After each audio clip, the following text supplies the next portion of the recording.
नमस्कार दोस्तों, मैं अरुण। आओ शक करें की श्रृंखला में ये पहला एपिसोड है, इसमें आपका स्वागत है। और आज का हमने जो विषय चुना है वो है पृथ्वी क्यों घूमती है या नहीं घूमती है। विज्ञान के जो तर्क हैं या उनके सिद्धांत है, क्या उस पर शक किया जा सकता है। तो इसी विषय पर ये पूरा एपिसोड है। तो चलिए शुरुआत करते हैं। साइंस कहता है पृथ्वी घूमती है, जबकि हमारे धार्मिक सिद्धांत कहते हैं पृथ्वी अचल है। तो इस बात पर विचार किया जा सकता है। हम और आप अंधविश्वासी तो नहीं है ना कि जो साइंस ने कह दिया वही मान लें, या जो हमारी पुरानी किताबों में लिखा है वही मान लें। जब तक हम शक नहीं करेंगे तब तक हम कोई नई चीज़ नहीं खोज सकते। इतिहास गवाह है कि जब जब इंसान शक करता है तब तक वो किसी नई चीज़ की खोज करता है और नया सिद्धांत लोगों के सामने लाता है। तो यही एक विषय है कि देखिए, धरती घूमती है ये साइंस कहता है, तो ये कैसे घूमती है, चलो इसी पर विचार कर लेते हैं। और दूसरे पहलू पर हम इसका विचार इस बात पे भी करेंगे कि पृथ्वी स्थिर है, ये धार्मिक मान्यता है। तो पहले पृथ्वी के घूमने पर बात करते हैं कि पृथ्वी घूमती है ये साइंस कहता है, तो ये किस सिद्धांत पर घूमती है। ये संभव है, ये कोई भी मशीनरी है जो ऑटोमेटिक है, वो दो आवेशों के ऊपर काम करती है, एक प्लस और एक माइनस। ये तो निश्चित है कि पृथ्वी एक माइनस ध्रुव है, जिसमें माइनस जो आवेश है ये भरा पड़ा हुआ है, और आकाश से पॉजिटिव बिजली आती है जो पृथ्वी पर भी कभी कभी गिरती है। और ये सब लोग जानते हैं कि आकाश में बिजली चमकती है और जो चिंगारियाँ निकलती हैं वो पॉजिटिव आयन या धनात्मक जो ध्रुव होता है उससे निकलती है। तो इस बात से ये सिद्ध हो जाता है कि ये पृथ्वी के घूमने में दो ध्रुवों का, दो शक्तियों का हाथ है, एक पॉजिटिव एक नेगेटिव। और दूसरी बात यह भी सिद्ध हो जाती है कि पृथ्वी एक नेगेटिव आयन है, और बाकी जो ग्रह हैं या जो आकाश में जो ग्रह या उपग्रह हैं उनमें पॉजिटिव शक्तियां हैं। तो ये एक मशीन तभी बनती है जब दो ध्रुव नज़दीक हों और उन्हीं के आकर्षण और विकर्षण के गुणों की वजह से कोई भी वस्तु घूमती है। तो इसको घूमने के एक सिद्धांत पर बात करते हैं कि पृथ्वी अगर घूमती है तो ये पृथ्वी की गति कौन सी है। अगर वो सीधी खड़ी है और दाहिने से बाएं या बाएं से दाहिने, जैसे चक्की घूमती है या पंखा घूमता है उस तरीके से घूमती है, या ऐसे घूमती है जैसे जो आपका सर्कस का झूला घूमता है, नीचे से ऊपर की तरफ ऐसा घूमती है। अगर पृथ्वी पंखे की तरह या चक्की की तरह घूमती है चपटी, तो ठीक है, ऋतु में हो सकती हैं लेकिन दिन रात नहीं हो सकती हैं, क्योंकि सूरज हमारे सर के ऊपर से गुजरता है। वो पूरब से निकल के पश्चिम की तरफ जाता है और वहाँ पे जाके छुप जाता है। यही गति उसके जीवन भर चलती है।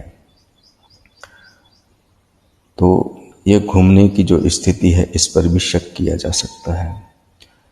दूसरा ये है कि अगर पृथ्वी एक माइनस पॉइंट है और बाकी ग्रह पॉजिटिव हैं, तो ये दोनों में से कोई एक चीज स्थिर होना चाहिए, तब एक मशीन बनती है।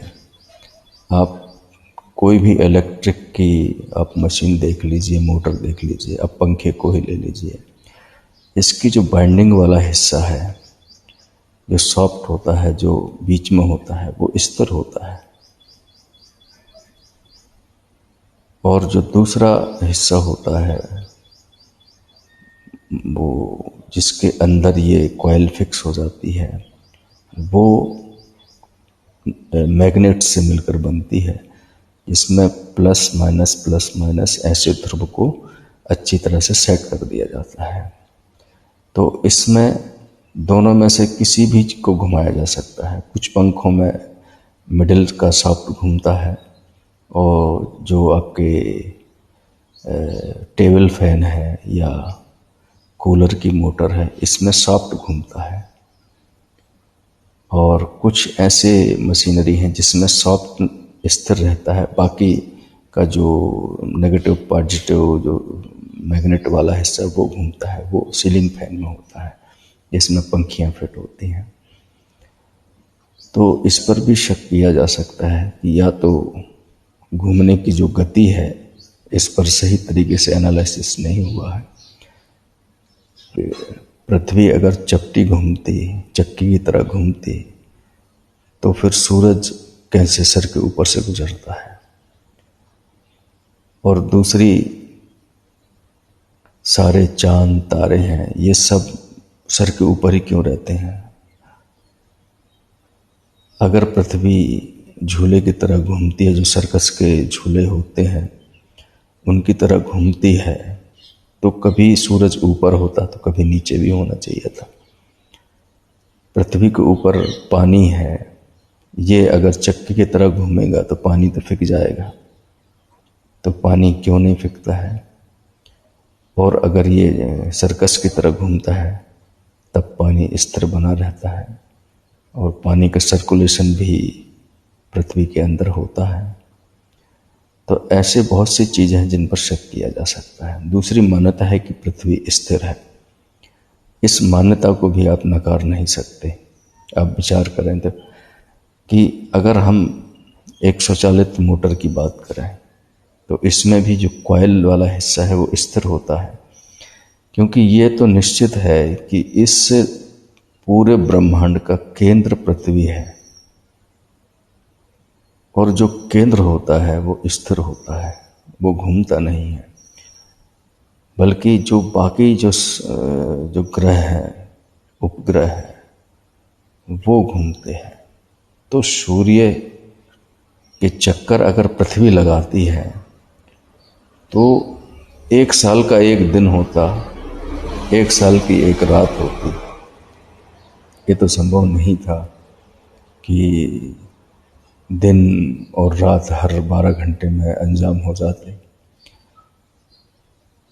तो ये बात बिल्कुल तर्कसंगत लगती है कि एक पंखे की मोटर के कॉइल की तरह पृथ्वी स्थिर है और बाकी नेगेटिव पॉजिटिव के पॉइंट की तरह ग्रहों को सेट किया गया है और वो एक सीलिंग फैन की तरह सारे ग्रह पृथ्वी के चारों तरफ चक्कर काटते हैं इलेक्ट्रिक आवेश की वजह से।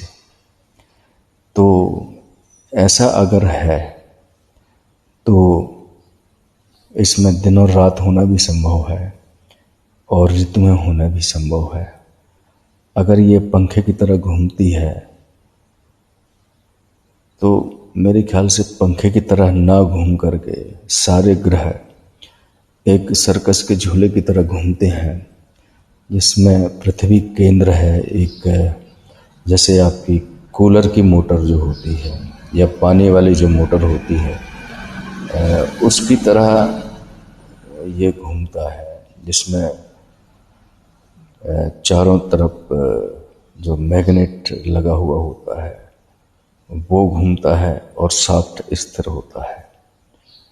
जैसे इस तरह कर लीजिएगा, आप पंखे को आप ऐसा फिट कर दें कि वो कूलर की तरह फिट हो जाए, कूलर में जैसे मोटर होती उस तरीके से फिट हो जाए, तो ये एक संभावना बनती है। तो ऐसी गति में सारे ग्रह जब पृथ्वी के चारों तरफ चक्कर काटते हैं तब दिन और रात बराबर होते हैं। इसके बाद सूरज आपके सर के ऊपर से ही गुजरेगा अगर आपकी मोटर उस तरीके से फिट होती है।